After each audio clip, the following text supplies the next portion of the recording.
నమస్తే, welcome to I dream inside politics with Kavitha. రాష్ట్ర మంత్రి కొండా సురేఖ చేసినటువంటి వ్యాఖ్యలు పెద్ద దుమారాన్నే లేపాయి. ఇటు పాలిటిక్స్తో పాటుగా అటు ఫిల్మ్ ఇండస్ట్రీ కూడా స్పందించింది. ప్రజలు కూడా దీన్ని తప్పుపడుతున్నారు.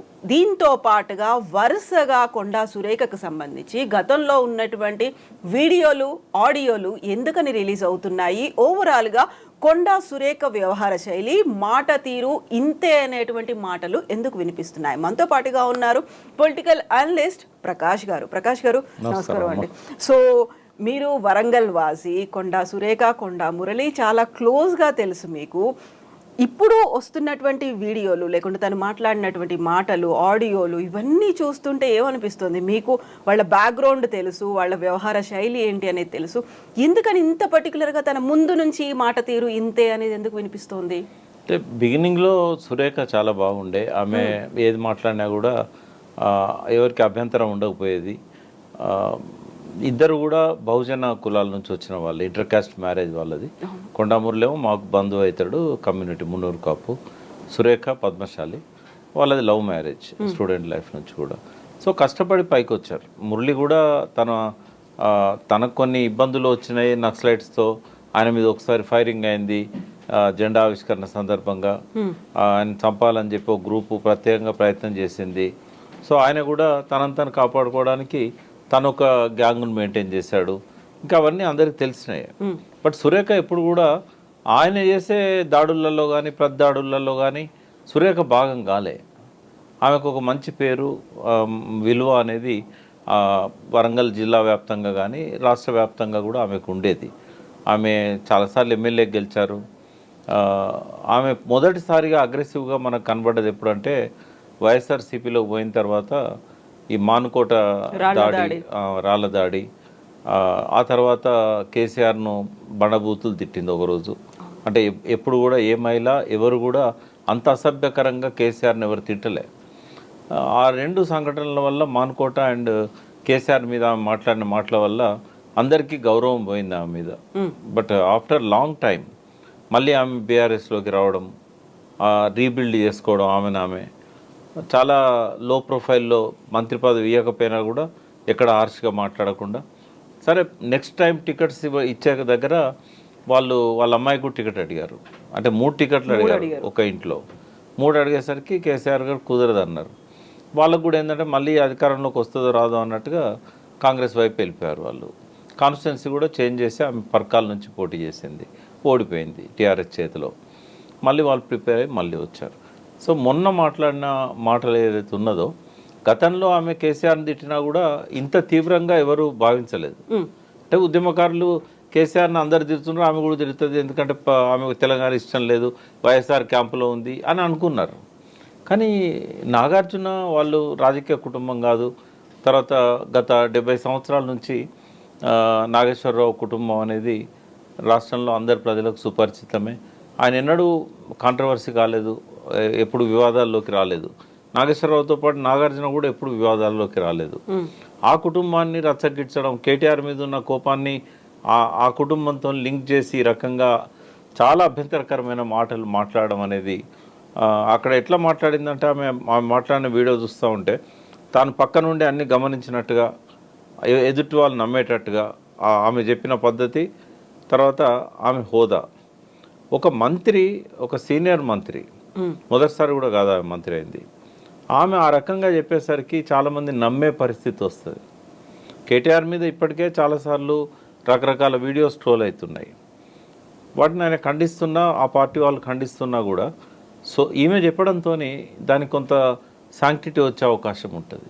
అంటే ఒక బాధ్యతాయుత స్థానాల్లో రాజ్యాంగం మీద ప్రమాణం స్వీకారం చేసి మంత్రి పదవి తీసుకొని గవర్నర్ చేతుల మీదుగా ఈ రకంగా మాట్లాడడం అనేది నాకు తెలిసి ఈమె మొదటి వ్యక్తి అని నేను అనుకుంటున్నా. అంటే రాజకీయ నాయకులు బూతులు మాట్లాడడం కొత్త కాదు, దాడులు చేయడం కొత్త కాదు.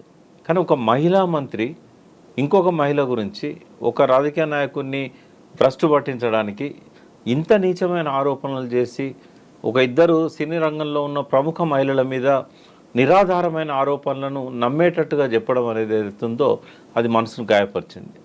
నేనైతే నిన్న కూడా ఒక ఛానల్లో చెప్పాను, ఆమె మీద చాలా గౌరవం ఉండేది, ఇప్పుడు పూర్తిగా పోయింది. ఇంకా ఆమెనైతే నేను బర్తరఫ్ చేయాలనే కోరాను రేవంత్ రెడ్డి గారిని. ఎందుకంటే ఒక పనిష్మెంట్ ఉండాలి. ఆమె మాటల్ని వెనక్కి తీసుకుంటున్నా అన్నది. మాటల్ని వెనక్కి తీసుకోగలుగుతారా? రాసిన కాగితాన్ని చింపేయగలుగుతారు, పుస్తకాన్ని చింపేయగలుగుతారు, మెయిల్ని డిలీట్ చేయగలుగుతారు, మెసేజ్ని డిలీట్ చేయగలుగుతారు, మాటల్ని డిలీట్ చేయగలుగుతారా? బేషరతుగా వెనక్కి తీసుకుంటున్నాను అన్నారు. షరతే ఉంటుంది అందులో. అది కాదు అసలు. ఆ మాటలు ఆ ఇద్దరి హృదయాలు ఎంత గాయపరిచినాయి. ఆ ఇద్దరు హీరోయిన్స్. సమంత అంటే ఎంత రెస్పెక్ట్. ఒక సావిత్రి తర్వాత మళ్ళీ ఆమెను సావిత్రి రూపంలో సౌందర్య తర్వాత ఈమెను చూసాం మనం. ఒక విలువలున్న హీరోయిన్ ఆమె సమంత. ఒక మంచి కుటుంబంలో కోడలుగా వచ్చింది. సరే, వాళ్ళకి మనస్పర్ధలు వచ్చి విడిపోయారు. ఆ విడిపోవడానికి కేటీఆర్ ముడిపెట్టడం ఏంది అసలు? ఇప్పుడు కేటీఆర్ కూడా ఆయన మంచి ఎడ్యుకేషన్ ఉండి మంచి కుటుంబం నుంచి వచ్చి సంస్కారం ఉన్న వ్యక్తిగా ఆయన మనకు కనబడతాడు లాస్ట్ 10 yearsలో ఎక్కడ కూడా. అటువంటి వ్యక్తి ఈ చిల్లర పద్ధతిలో అడుగుతాడా? ఊహించగలమా మనం? అసలు అది నోరా లేకుంటే ఇంకేమన్నా అట్లా మాట్లాడాలని ఎందుకు అనిపించింది ఆమెకు? ఒకవేళ మాట్లాడి నోరు జారింది అనుకోండి, వెంటనే నేను పొరపాటు అయింది, నేను తప్పుగా మాట్లాడాను, నన్ను క్షమించండి నేను అప్పుడే చెప్పుంటే ఇదంతా ఉండకపోయేది. నేనైతే మళ్ళీ చెప్తున్నాను, ఆమె క్షమాపణలు చెప్పినా ఆమెను వదిలిపెట్టొద్దు. ఖచ్చితంగా ఆమెకు పనిష్మెంట్ ఉండాలి. బర్తరఫే దానికి. ఒక బహుజన బిడ్డ అయినా కూడా నేను బహుజనుల కోసమే ఎక్కువగా వర్క్ చేసేవాడిని. నేనే ఓర్చుకోలేకపోతున్నా. ఇప్పుడు ఇంకో సరికొత్త వాదన, బీసీ మహిళ తన మీద ఇంకా ఎక్కువగా అటాక్ చేయకండి, వదిలేయండి అనేటువంటి వాదన ఎందుకు తీసుకొస్తున్నారు? బీసీ మహిళ అయితే మాట్లాడొచ్చా? ఇక్కడ బీసీ అనే కార్డే వాడొద్దు. ఇంకోటి తెలుసా, ఈ మాటలు ఎప్పుడు అన్నంటే అగ్రకులాల మహిళలు అన్నారంటే అర్థం చేసుకోవచ్చు, ఆ కల్చర్ వేరు. బీసీ మహిళలలో కల్చర్ ఉండదు. ఒకవేళ తెలంగాణలో నేను ఒక తిట్టులో కూడా ఆప్యాయత ఉంటుందమ్మా.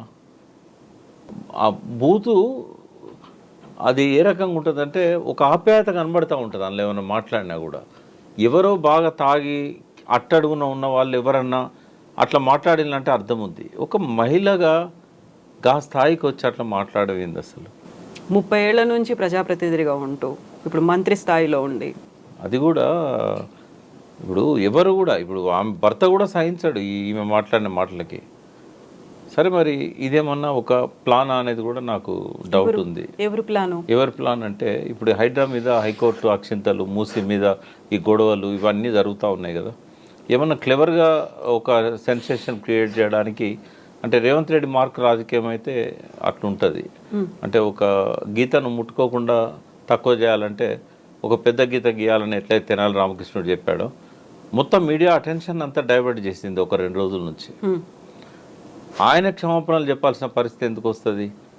ఆయనే దీని వెనకాల ఏమన్నా నువ్వు మాట్లాడు, ఏదైనా ఉంటే నేను చూసుకుంటా అని చెప్పాడా? ఎందుకంటే ఆయన ఎందుకు సస్పెక్ట్ చేస్తున్నామంటే ఆయన కూడా మాటలు ఇష్టం వచ్చినట్టు పండబెట్టి తొక్కుతా, పేగులు మెడకేసుకుంటా, గుడ్లు బీకేస్తా, కనుగుడ్లతో గోళీలు ఆడుకుంటా, ఈ పనికి మాలిన మాటలన్నీ కూడా ఒక చీఫ్ మినిస్టర్గా ఆయన తన స్థాయిని మర్చి, తన హోదాను మర్చి తను మాట్లాడాడు. అయితే ఆయనే డైరెక్ట్ చేశాడా, లేకుంటే ఆయన ఇన్ఫ్లుయెన్స్ సురేఖ మీద ఉందా? ఎందుకంటే ఒక ముఖ్యమంత్రి ఇష్టం వచ్చినట్టు, నోటికి ఇష్టం వచ్చినట్టు మాట్లాడుతూ ఉంటే నేనెందుకు మాట్లాడకూడదు అని ఏమన్నా అనుకున్నదా? ఒకవేళ రేవంత్ రెడ్డికి సంబంధం లేదు, ఇది ఈమె పొరపాటున నోరు జారిందని అనుకుంటే, ఇంకొకరికి ఇది ఒక గుర్తింపుగా ఉండాలంటే ఆమెను బర్తరఫ్ చేయాలి క్యాబినెట్ నుంచి. ఇంకెవరు కూడా ఏదైనా నోరు జారేటప్పుడు సురేఖ గుర్తు రావాలి వాళ్ళకు. అట్లాంటి పనిష్మెంట్ ఇవ్వాలి ఆమెకి. లేకుంటే ఆ శాఖలను బీకేసి ఏ శాఖ లేని మంత్రిని పెట్టాలి. ఏ పనిష్మెంట్ లేకుండా నేను వెనక్కి తీసుకుంటున్నా అంటే వెనక్కి తీసుకుంటట్టుందా? పరువు బజార్న పడ్డది కదా నాగార్జున కుటుంబాన్ని, కేటీఆర్ది. దానికి ఎవరు సమాధానం చెప్పాలి? ఇంకోటి, నేను ఒక అడ్వకేట్గా చెప్తున్నా, ఖచ్చితంగా ఆమెకు డ్యామేజెస్ క్లెయిమ్ చేయడానికి కేటీఆర్ వేసే సూట్ కానీ, నాగార్జున వేసిన సూట్ కానీ కొన్ని కోట్ల రూపాయలు ఆమె పే చేయాల్సి వస్తుంది. ఆమె ఎస్కేప్ కాలేదు, లైవ్లో మాట్లాడింది, అన్ని సాక్ష్యాలు ఉన్నాయి. ఈమె క్షమాపణలు చెప్పినా కూడా కోర్టు వదిలిపెట్టదు. అది ఒక మామూలు వ్యక్తిని అయితే వదిలిపెట్టేది, ఒక మంత్రిగా ఉన్న వ్యక్తి ఇట్లా మాట్లాడడం అనేది కోర్టు వదిలిపెట్టదు.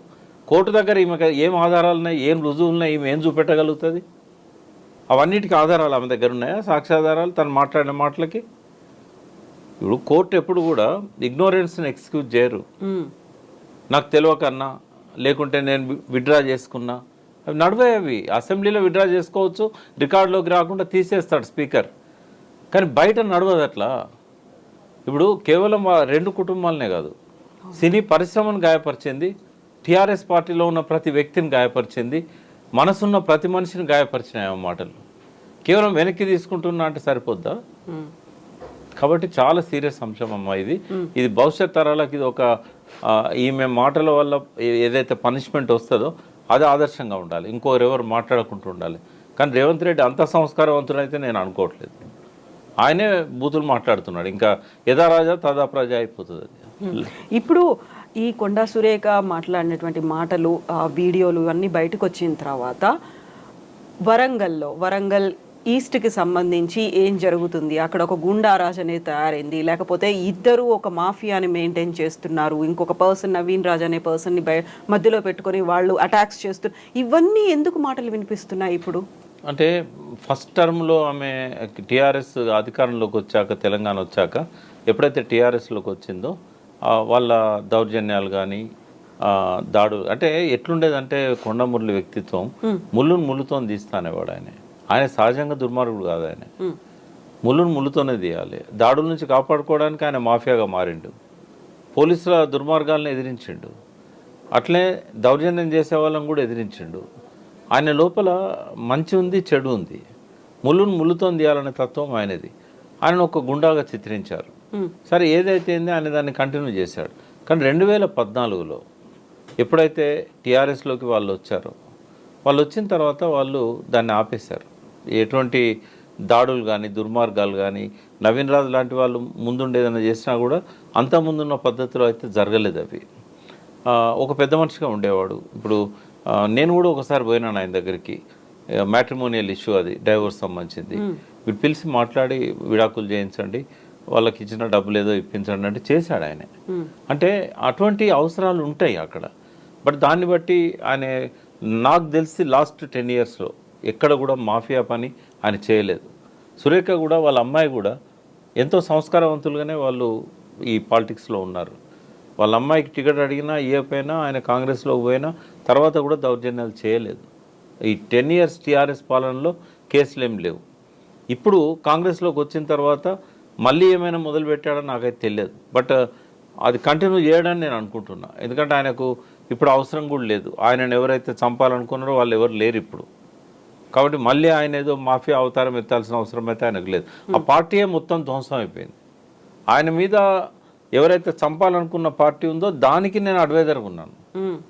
కాబట్టి ఆ రోజుల్లో నాకు తెలుసు ఆయన మీద అటాక్ ఎట్లా ప్లాన్ చేశారు, ఎట్లా తప్పించుకున్నాడు, తర్వాత వాళ్ళు ఏమనుకున్నారు, తర్వాత అక్కడి నుంచి ఆయనే వాళ్ళల్లో శత్రుశేషం లేకుండా చేయడానికి ఆయన మీద కక్ష కట్టిన వ్యక్తిని ఈయన ఎట్లా చంపించాడు. స్టేషన్ గన్పూర్ దగ్గర ఒక కల్వర్ట్ రిపేర్లో ఉన్న కాడ జీబ్లో పోతుంటే అక్కడ ఆపేసి చంపేశారు ప్రతాప్ రెడ్డి. ఈ వాజ్ ద లాస్ట్ పర్సన్ ఆయన మీద కక్ష కట్టిన వ్యక్తి, వాళ్ళ ఊరు అతనే.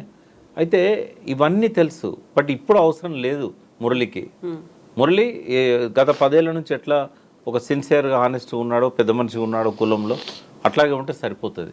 సురేఖ అనేది అన్ఫార్చునేట్, ఇట్స్ అన్ యాక్సిడెంటల్. ఆమె ఇంటెన్షన్ కన్నా యాక్సిడెంటల్ కన్నా పనిష్మెంట్ అయితే ఉండాలనేది నేను కోరుకుంటున్నా. ఆ కుటుంబానికి దగ్గరున్నా, ఆ పట్ల గౌరవం ఉన్నా కూడా ఇటువంటి భవిష్యత్తులో ఎవరు మాట్లాడొద్దు అనుకుంటే she is deserved for punishment. Exactly.